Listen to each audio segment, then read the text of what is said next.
It's time for City Beat, your source for all the latest news on the city of Thompson. Only on 102.9 CHTM, your radio station. Good morning. This is City Beat. I'm Matthew Higgs, and joining me in the studio is Mayor Dennis Fensky. Thanks for coming in. Good morning.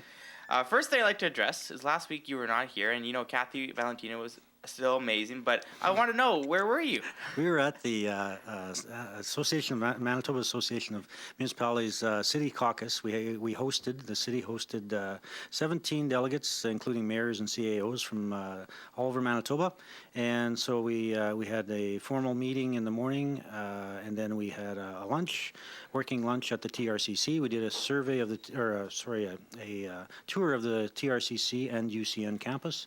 Followed that up with a tour of the MDS Aerospace jet engine test site, and finished that off with a parking lot tour of Valet before they completed their day, getting back on their charter flight to head home on that evening. So it was a full day, but everybody was really impressed with our community, and some had never been to the north before, so that was good to see what their impressions were, and all were positive. What were some of the topics that were discussed at that meeting? Basically, we're talking about lobbying the province of Manitoba. The AMM, we are a member of the association, and they lobby on behalf of municipalities in Manitoba to the province and federal government in regards to various issues.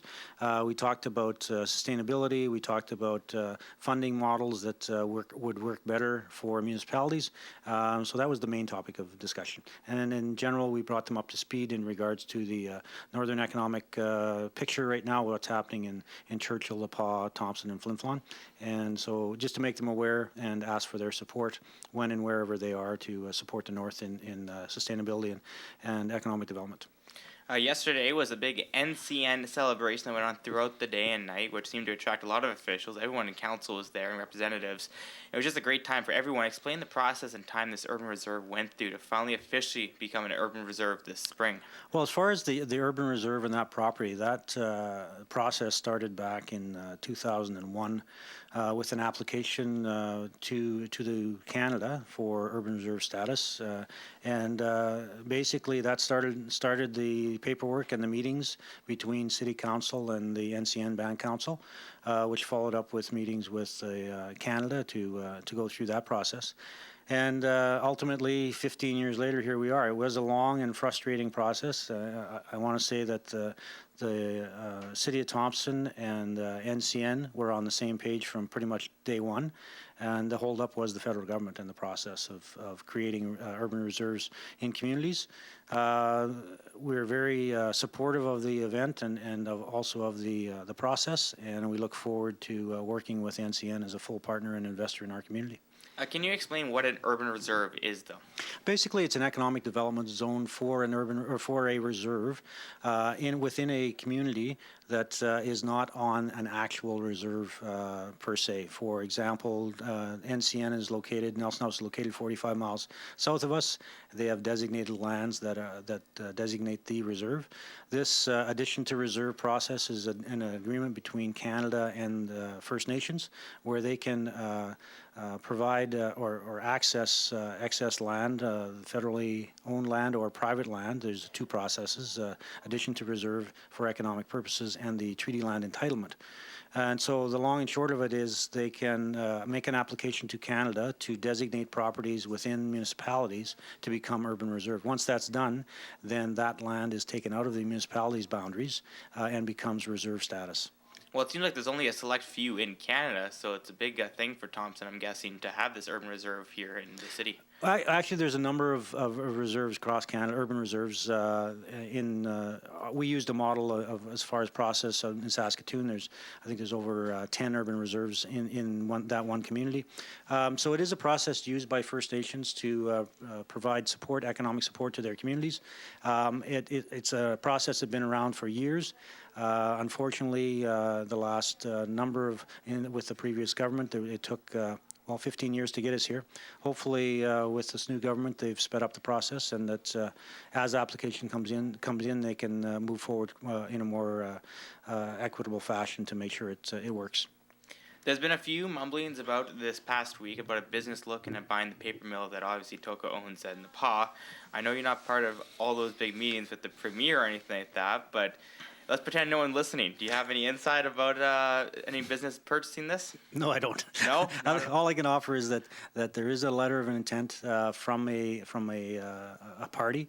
I don't know who the party is. They're dealing with Tolko representatives and most likely keeping the mayor, Jim Scott of the PAW, informed of what's going on. And so we're really hoping that it all works out, that there is a follow through with the letter of intent to actually purchase from Tolko, and they can avoid the impending shutdown in November and hopefully stabilize the community again from an economic perspective. I made a few proclamations this week, which you'll probably restate at the council meeting next Monday. I'm going to ask you regardless. Seniors and Elders Month. What can you say about the month going on in Thompson? Well, just it's a recognition for the pioneers of our community, seniors and elders in our community, existing, previous, and past, to recognize the value that they bring to our community and the respect that we should offer all of the seniors and elders in our community. There's a vast body of knowledge there, and that we should actually be using the wisdom and previous experiences of our elders and seniors as we set policy moving forward.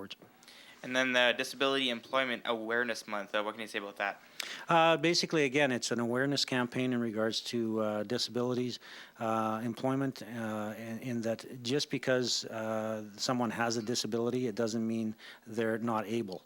They may have a disability that provides certain restrictions, but the person is still able in the sense of being employable. There are lots of jobs in and around our community that people can be employed in, and so the encouragement is to become aware of what the abilities are, not to focus on the disability. Some tragedy last week in Shamattawa, the only grocery store, radio station, band office, and post office was burnt down. Have you heard of many efforts around Thompson of people trying to donate supplies to go to Shamattawa? I have. There's been a number of small groups and larger groups trying to fundraise and also ship goods into Shamattawa to help them in the short term. I understand that from the chief of Shamattawa that a temporary store has been set up, I believe, at one of the old schools, and so things are progressing there. It is a catastrophe in the sense of location and isolation and the ability to get replacement goods and services in as quick as they can. That's one of the challenges you face in northern Manitoba. So every time Northerners step in to help others, it's a good thing. Have you been talking to the chief there? I haven't, but I've just been watching the news and following the stories that he's been interviewed on. There's been a controversy over the past week in Montreal about a pit bull ban, which will be in effect on October 3rd. Do we have a ban on any breed here in Thompson? Yes, we do. Our bylaw states that pit bulls are not allowed in our community. If they are to be found being here, if someone brings one in and not knowing the bylaw, then they have to be relocated to a community that accepts pit bulls, but pit bulls are not allowed in the city of Thompson. When was this established anyways? It's been reviewed a number of times, but ever since I've been on council, it's been in place. I think it was reviewed probably 10 years ago as well. I can recall a couple instances where people had moved into the community, didn't realize that the bylaw was in place, and I think it was 2 dogs, in fact, that were pit bulls, and they were relocated to a farming community in southern Manitoba. Do you think there'll be any backlash up here? Because there has been in Montreal about this. Well, it's individual, I guess, personal thoughts on whether pit bulls should be banned or not. It's the position of council at this time with the ban that it should remain in place. And most recently, I think there was, within the last 6 months, there was an inquiry, would we reopen the bylaw? We have no appetite to reopen that bylaw. And so going forward, I see it staying in place.